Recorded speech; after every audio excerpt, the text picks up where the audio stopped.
Okay, everybody, we just got this in the mail from Amazon. It's a Wicks scissors. It's to replace our Dritz scissors that we've used quite a bit. We're going to show you this new replacement to our Dritz scissors that we used all the time for cutting fiberglass cloth, and we cut a lot of fiberglass cloth that has all the epoxy all on it and everything, so we'll cut through so many layers of that's all wetted out cloth, and it might even have foil in it. Anyway, here's what we got. We'll show you what we've discovered here. Open the box. This is what you get. This is what it'll say. You get a nice little sticker. We get many of those from Wicks. You get a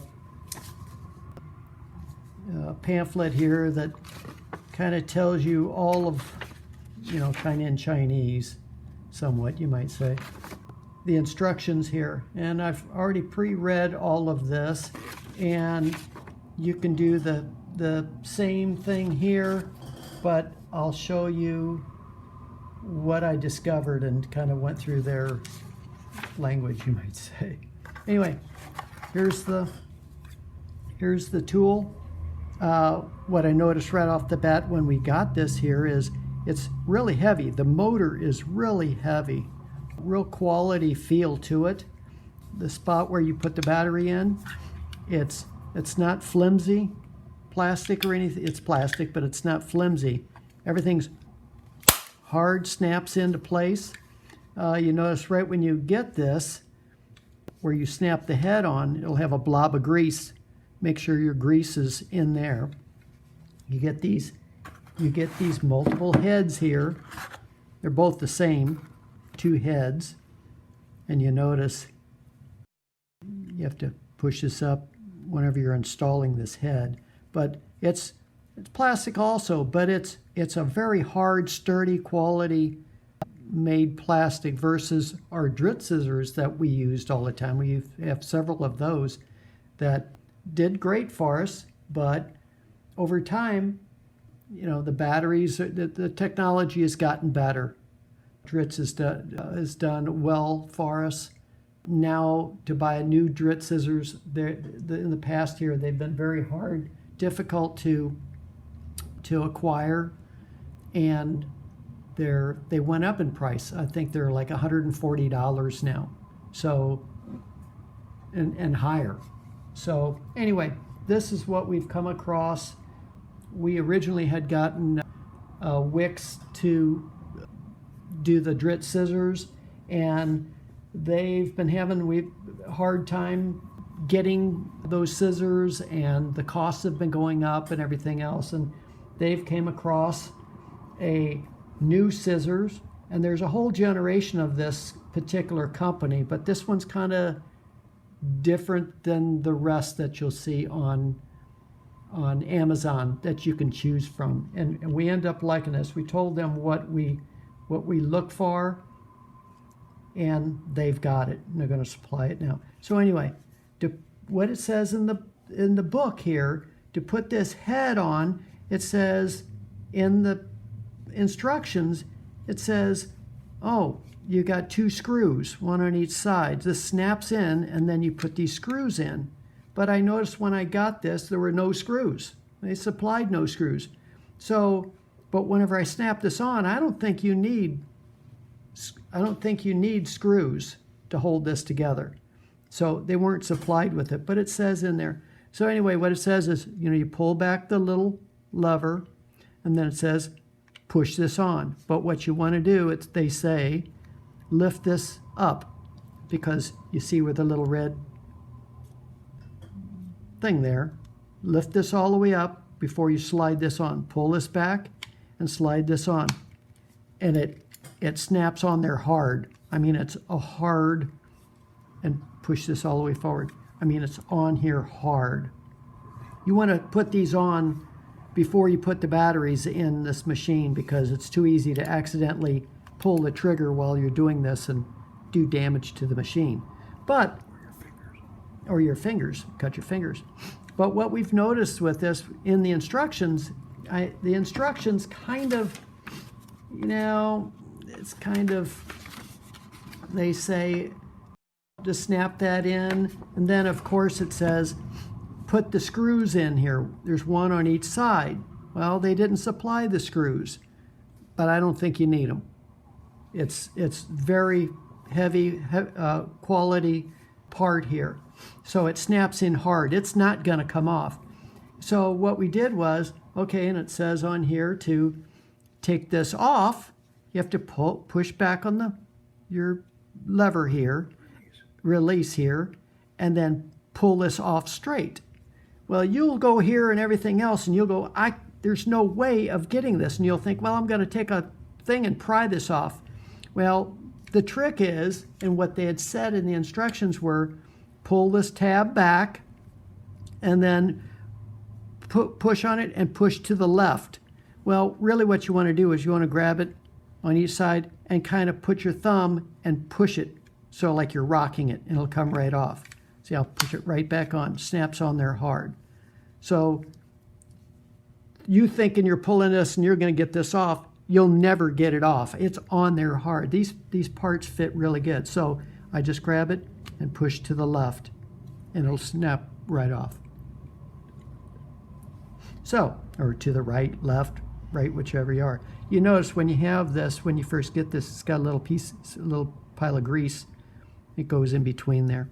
Make sure this here is up when you push this on. Okay, so not here. Yeah, it snaps in there hard. Push that forward. Putting screws in here, I wouldn't even worry about it at all. But that's what the instructions say. Really quality. It weighs twice as much as our Dritz scissors. So then putting the batteries in. Slide that out. You got your little battery charger. Let's see what else we got in here. You got your trying to say? My arms are only so long. Right. I have to learn to either... Well, I'm recording you now. Go ahead. Okay. So anyway, we took the battery pack out of there. Here's the batteries. How they come out. There's 3 of them in here, as you can see. And here's, the plus and the minus. Doesn't really say plus and minus on each end, but you see how wide they are and that. Put the wider part on the spring part. Okay, so you put 2 of those in there, plug it in, and little lights will come on. So that's your battery pack. So you get 3 batteries with this. So when you first turn this on, they'll be red when they're charging. When it turns green, I did notice that when I plug this in for these here to be green, sometimes you have to kind of move this around a little to make sure they're contacting or whatever. But for the most part, when we got this out of the box, they were pretty much fully charged.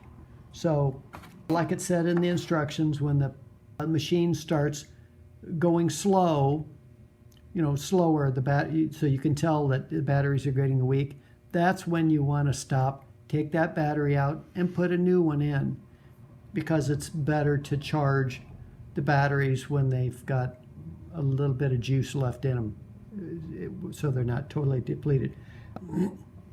I called Wicks.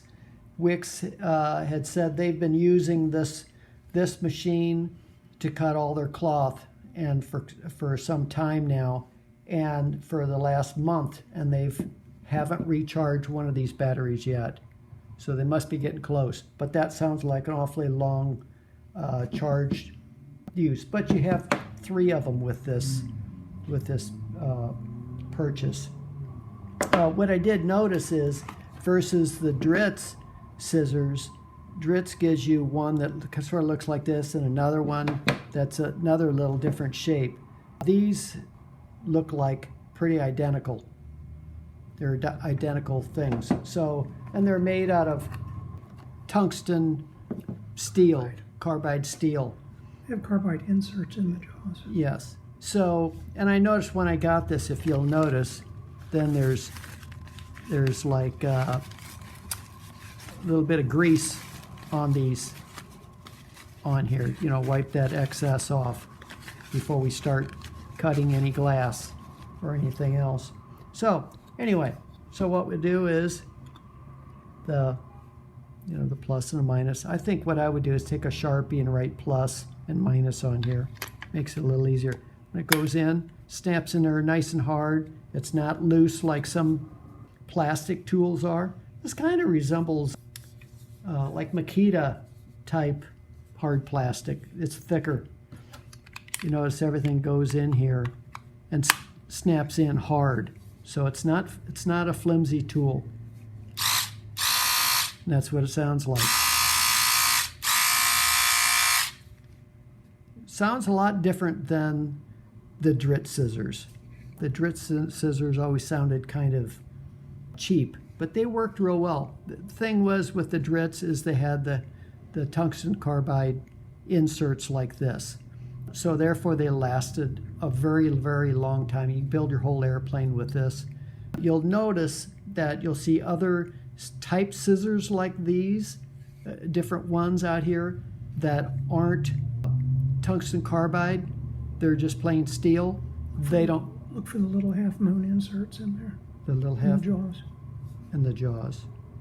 Yes, that's where they wear. That's where the carbide is. Where the carbide is. But you get anything other than tungsten carbide with glass, it's so abrasive, it will wear itself out. They won't last very long. You'll complain about it. You'll say, oh, they're so much cheaper. This isn't a cheap tool. They're $95. But this is a lot cheaper than the alternatives out there that are they're much higher. Wicks has, I guess, a deal or whatever, and it's kind of the same company that has variations. I noticed different variations of this. Anyway, like the tool. What we're going to do here is when we use this tool all the time, our hands are in we got nitrile gloves on and we've got epoxy, and we're around epoxy all day long. We wet out our cloth, do all our stuff, and here's our box with our Dritz scissors, and that's what it looked like. And we've got all kinds of our spares and spare batteries in here and stuff.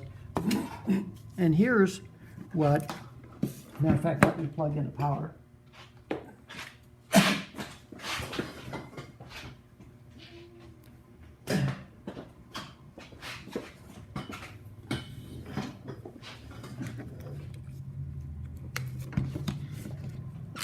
Here's what my Dritz scissors sound like. Here's the battery. This one here had what we've done is we've covered it all up with masking tape. Covered the plastic, the trigger and everything, just like this. We'll cover it. We'll show you how we did that.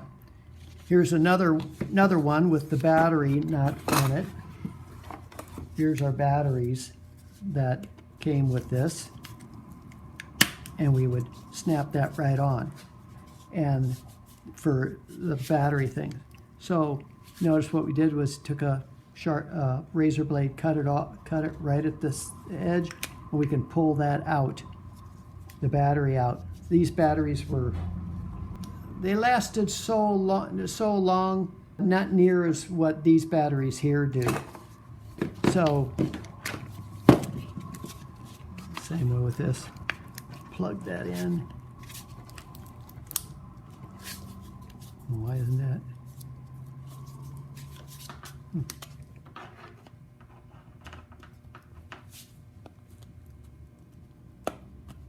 Okay. That's the same thing.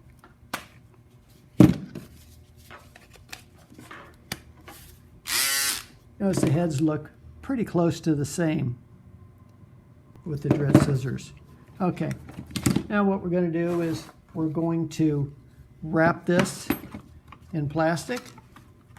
And the whole reason why we did this in the first place, why we wrapped this in the first place, was when we get done with our epoxy all over our hands and gloves and everything else, we just take a dry paper towel and we wipe off the epoxy on here. We might cut it like that just a little bit and then get it where it's in the up position and let it sit there, and we just wipe this off if a little bit. So there's a light coating of epoxy on here all the time. So when we want to change the head or do anything, then we just pull this off and it'll all come right off real easy. But you notice I can still push the trigger and all this. I don't have to worry about wiping it off with cleaner. That would be the problem with this. If you're doing a lot of epoxy work, which we do, then you wouldn't want to have epoxy all over this thing here. It'd be you'd glue the head on and everything else. So we're going to cover this and we'll leave it that way. So to replace a head, the odds of needing to replace this head is you could probably build the whole airplane and never have to put another head on here because it started getting dull. What we do on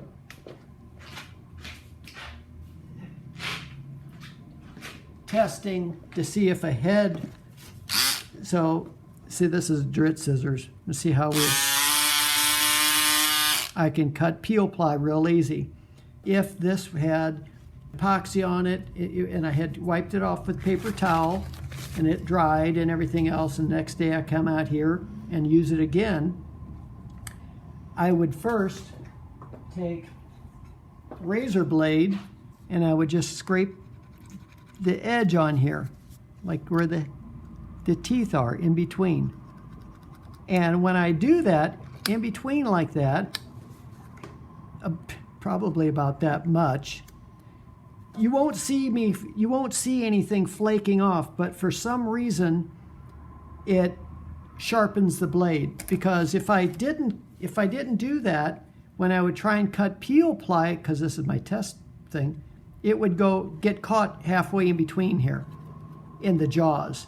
Yeah, I'd start cutting and all of a sudden it would just get stuck, and I'd have to pull it, yank it off and rip it off.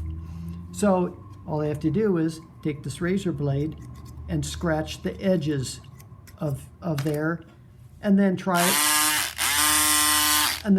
and it'll be perfectly good. This head here is probably the original head for these scissors on the Dritz scissors, just like the new scissors that we're getting from Wicks that'll replace the Dritz scissors. So, you know, I don't see you ever buying a new replacement head. You'll never wear it out. If all you do is take dry paper towel, wipe off the excess epoxy, run it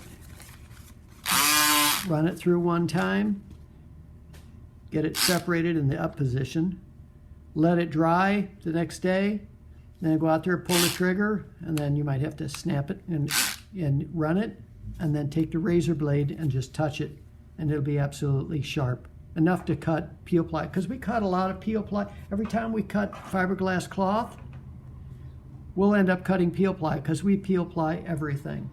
So it's a pair of scissors that just lasts forever. Unfortunately, the Dritz scissors are more expensive, harder to get, and the batteries on these are a lot more robust. I mean, you could feel the weight difference between these two machines. It's a lot better quality machine at a lot cheaper than what that is. Anyway, so we'll be done with our Dritz. And we had multiples of these that we use because we do several people working doing glass work. So now we're retiring our Dritz scissors. So we're going to be behind this new, I don't even know what you call it. I'm just going to call it the Wicks scissors. But you know, you order it online or you just go straight to Wicks. But you could order online and get free shipping or whatever at Amazon. So what we're going to do now is we're going we're going to cover this here whole machine up. So what we'll do is take some saran wrap. Okay. Okay, so what we're going to do is we're going to cover this with saran wrap. We don't have to worry about it too awful much, getting it absolutely perfect of anything. Okay, I just want to cover the head here. Just cover it all up. It might look like a rat's nest here, but once I've covered that, then, and I got that to stick, and I'm going to take some, let's do this, a piece of tape go around there, but I'm going to wrap this whole thing in. You notice there's vents in here. We're going to, later after we cover this, we're going to poke some holes in here. It can generate a little bit of heat. So we're just going to wrap this whole thing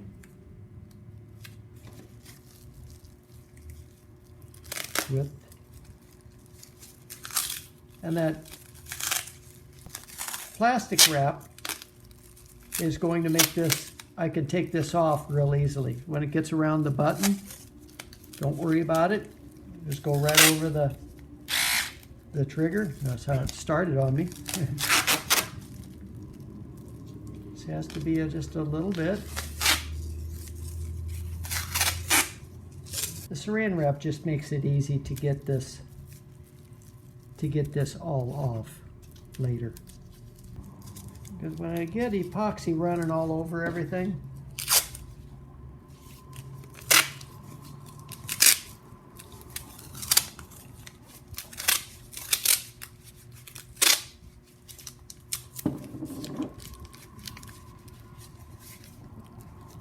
I just get it right up to the edge if I can, because the epoxy is just going to run everywhere.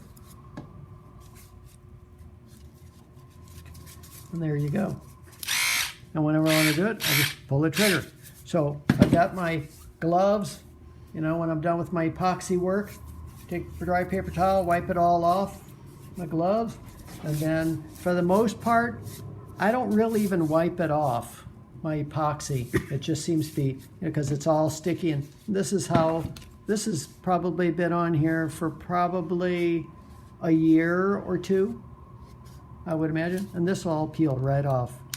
And then it will look brand absolutely new. Now what I will do is, because we will do the batteries, there's a battery I can feel with my fingernail.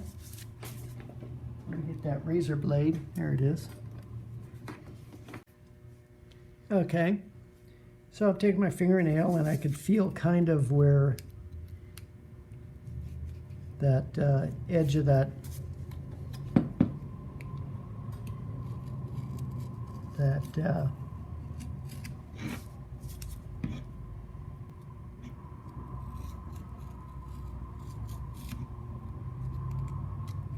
battery cover is.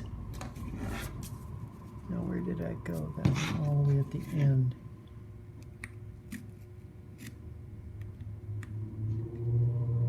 So I'm literally trying to find where the end is.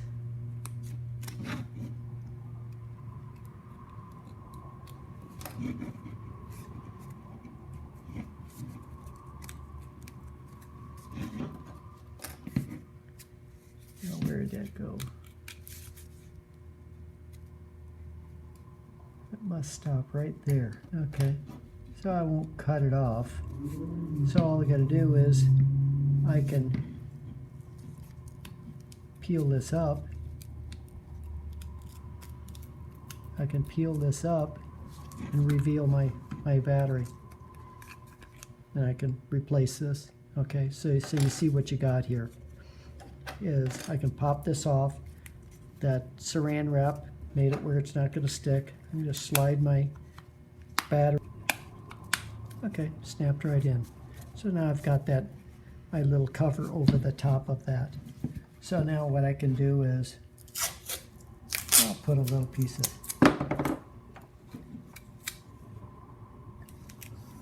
tape right over the top.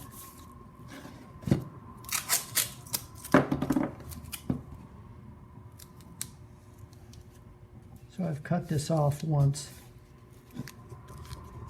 Let's just tape on the back.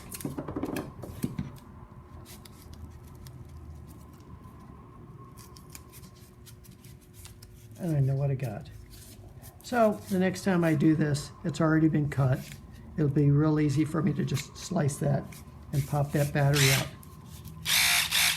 So now I can do my job. Oh, here's what I got is, where are they? Oh, there they are. There's one. There's another one. Here's another one. See, I'm kind of finding the little vents. I could take a pin, probably cut that through.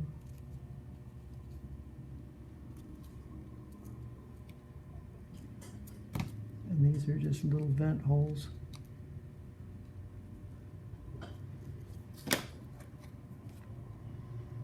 Don't cut any wire. No, there's no wires to be cut. No wires to be cut. But it says if you use this continual use, it can get warm. But from what I understand and have seen, it doesn't. Because you're not going to be doing a continuous long enough for that to heat up. I don't think it's really going to be an issue whatsoever.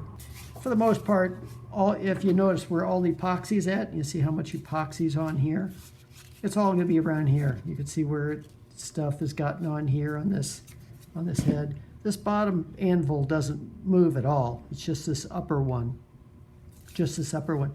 But to replace this head, like I said, it makes it easy to take this off and use. But I don't use acetone to wipe this off or anything else, because remember, you got plastic here and that. So dry paper towel, wipe it off and let it sit. When it comes time to clean it, see the edge of the anvil right there? Just scratch it like that and it'll be perfectly sharp. You wouldn't know it unless you started trying to cut peel ply. Otherwise, if it wasn't absolutely sharp, it would kink in there and you'd have to pull this off to get it off. So because we use this to cut our glass and cut our peel ply all the time. So that's our little trick to doing this. So a wonderful tool, quality tool. So this is one of those tools that'll last you forever. Our Dritz scissors still work, but the batteries now are just, and you only got one battery with those when you would buy those. So this here you get 3 of them. So and these are all lithium, done well too. So anyway, enjoy, cut lots of glass and build those airplanes.